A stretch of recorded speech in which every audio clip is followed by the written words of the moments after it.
कुंज बिहारी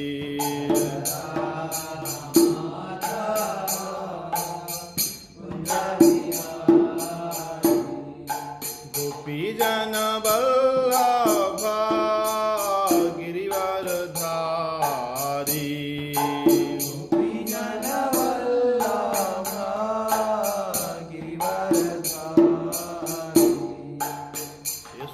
यशोदानंदन ब्रज जन रंजन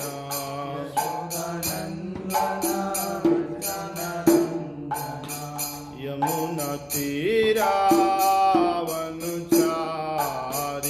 यमुना जय राधा माधव कुंज बिहारी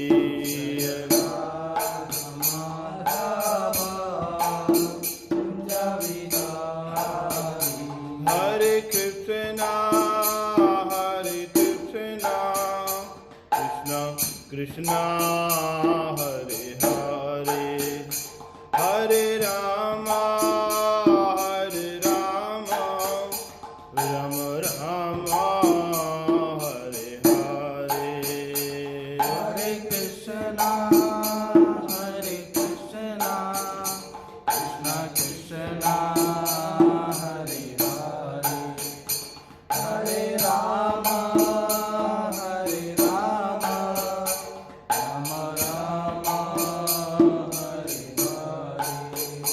जय प्रभुपदा प्रभुपदा प्रभुपदा जय प्रभुपदा प्रभुपदा प्रभुपदा प्रभुपदा जय प्रभुपदा।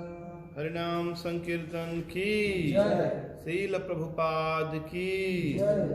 ओम अज्ञानतिमिरान्धस्य ज्ञानञ्जनशलाकया चक्षुरुन्मिलितं येन तस्मै श्रीगुरवे नमः।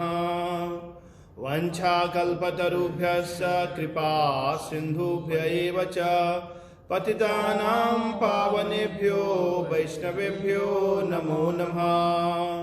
श्रीकृष्ण चैतन्य प्रभु नित्यानंद श्री अद्वैत गदाधर श्रीवासादि गौर भक्त वृंदा।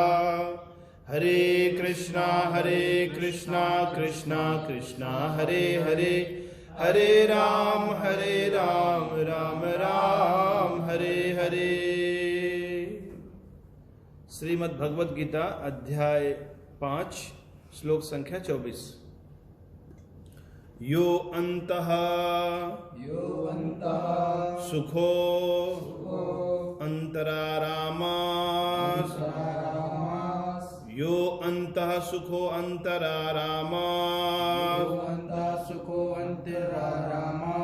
तथा अंतज्योतिरेवया तथा अंतज्योतिरेवया सा योगी ब्रह्म निर्वाणम स योगी ब्रह्म निर्वाणम ब्रह्मभूतो अधिगच्छति ब्रह्मभूतो अधिगच्छति जो अंतः सुखो अंतरारामा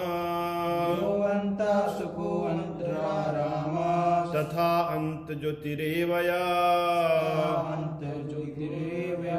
स योगी ब्रह्म निर्वाणम ब्रह्मभूतो अधिगच्छति यो अंतः सुखो अंतरारामा तथा अंत ज्योतिरेवया स योगी ब्रह्म निर्वाणम ब्रह्मभूतो अधिगच्छति। भगवान इस श्लोक में अध्यात्म की बहुत ही ऊंची अवस्था का वर्णन करते हैं। यानी कि कोई बहुत ही एडवांस स्टेज में पहुंच चुका है जो आत्मा, उसके गुणों का वर्णन करते हैं। जो अंतः सुखो, यो मीन्स जो व्यक्ति, अंतः सुखा मीन्स अपने भीतर सुख का अनुभव करता है। सामान्यतः हम तो बाहर ही सुख की तलाश करते हैं। अंतरारामस, अंदर में ही रमण करता है कि जहां सुख दिखाई देता है फिर व्यक्ति वही रमण करता है, स्वाभाविक सी बात है। तीसरी, तथा अंत ज्योतिरेवया, अंतर ज्योति यानी कि उसकी दृष्टि भी अपने भीतर ही लगी होती है। व्यक्ति को जहां सुख दिखाई देता है या सुख मिलने की संभावना प्रतीत होती है, व्यक्ति की वही दृष्टि टिक जाती है। जैसे व्यापारी की दृष्टि पैसे में टिक जाती है। व्यक्ति जो विद्यार्थी हैं उनको अच्छा रिजल्ट चाहिए तो उनकी दृष्टि वहाँ टिक जाती है, किसी भी प्रकार से अच्छा नंबर आना चाहिए, अच्छी बात है।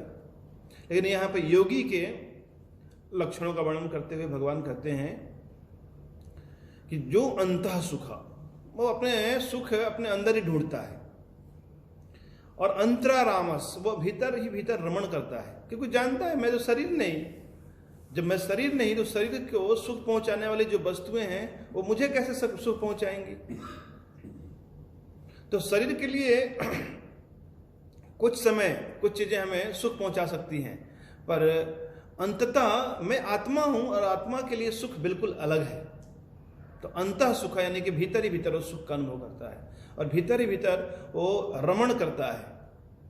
क्योंकि यहाँ पर कर्म संन्यास का प्रसंग चल रहा है, तो यहाँ पे ज्ञान योगी के लक्षणों का वर्णन किया गया है कि जो ज्ञान योगी है वो कहीं भी एकांत स्थान में बैठकर अपने भीतर आत्मा का, परमात्मा का दर्शन करके वहीं पे ध्यान में डूबा रहता है। उसको भगवान की पूजा से और भगवान के नाम जप करने से या और कुछ सेवा से आनंद की इच्छा नहीं होती है। पर फिर भी यदि अध्यात्म की स्थिति है, ऐसा व्यक्ति भौतिक तलों पे स्थित नहीं। यो अंतः सुखो अंतरारामस तथा अंत ज्योतिरेवया स योगी ब्रह्म निर्वाणम, ऐसा योगी ब्रह्म निर्वाण को प्राप्त करता है। ब्रह्म निर्वाण क्या है? निर्वाण कहते हैं समस्त प्रकार के क्लेशों को से मुक्त होना।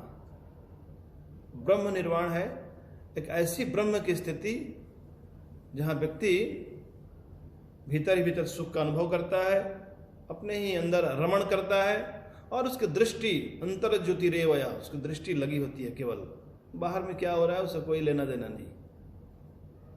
कई ऐसे योगी तपस्वी हैं हिमालय में जो कई वर्षों से तपस्या में लीन हैं, उनको पता भी नहीं भारत में किसकी गवर्नमेंट है, क्या चल रहा है दुनिया में, क्योंकि वो पूर्णतः अपने भीतर उन्होंने अपनी चेतना को स्थिर कर दिया है। लेकिन ये मार्ग बिरले लोगों द्वारा यानी संपादित हो सकता है। सामान्य व्यक्ति के लिए ये मार्ग नहीं है।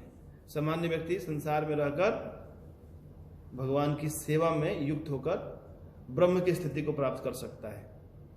तो कभी कभी जब इस प्रकार के श्लोक पढ़ते हैं तो लगता है शायद हम जो कर रहे हैं वो श्रेष्ठ नहीं है।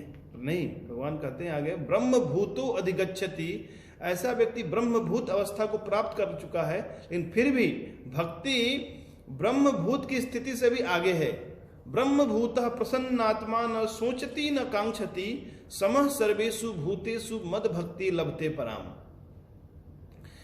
दो प्रकार की स्थिति होती है, एक होती है जीवभूत, एक होती है ब्रह्मभूत। जीवभूत यानी कि आत्मा अपनी पहचान शरीर से करती है और शरीर के संबंधों से करती है, यानी मैं और मेरा की भावना से प्रभावित आत्मा, बस उसकी धारणा होती है बस भौतिक तल में ही सुखी होना है, तो उसे कहते हैं जीवभूत।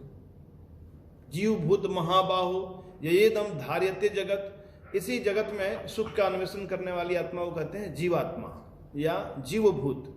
ब्रह्मभूत कौन है? ब्रह्मभूत प्रसन्नात्मा न सोचती न कांक्षती।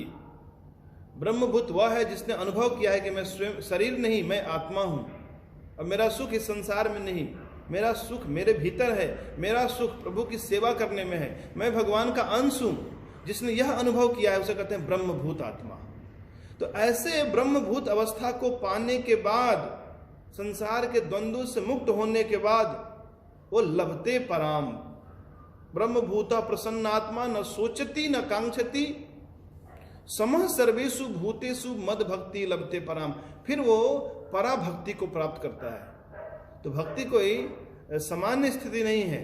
कभी कभी इस तरह का वर्णन सुनने के बाद मन में इच्छा होती है शायद कहीं एकांत में किसी गुफा में बैठकर कोई योगी बनते तो कितना अच्छा होता। नहीं, वो सभी के लिए संभव नहीं है। और दूसरी बात, हमारा मन इतना अस्थिर है कि ऐसे अस्थिर मन से अंदर में ध्यान लगाना मुश्किल है।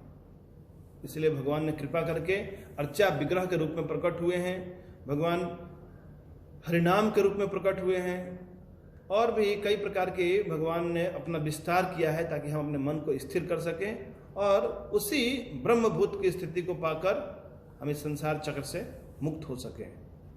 तो अंतः सुख यानी कि अंदर ही अंदर सुख का अनुभव करता है वह व्यक्ति ऐसे भौतिक विषयों का, भौतिक वस्तुओं का गुलामी नहीं करता, क्योंकि वो आत्मा में ही रमण करता है।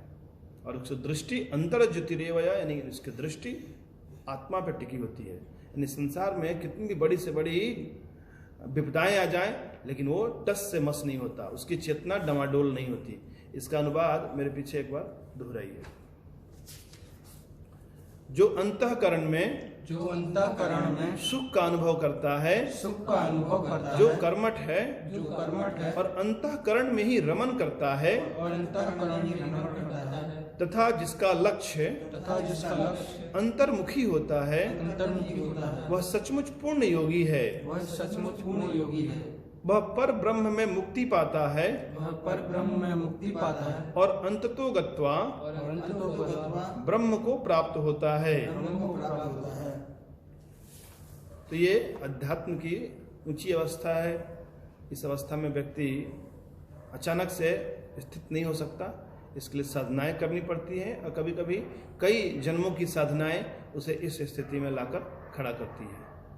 फिर भी इस स्थिति से भक्ति की जो स्थिति है, भक्त की जो स्थिति है, वो कम नहीं, बल्कि भक्त भी समस्त प्रकार के मुक्त लोगों में सर्वश्रेष्ठ है। मुक्ता नाम अपि सिद्धा नाम नारायण परायण सुदुर्लभ प्रशांतात्मा कोटिषु अपि महामुने।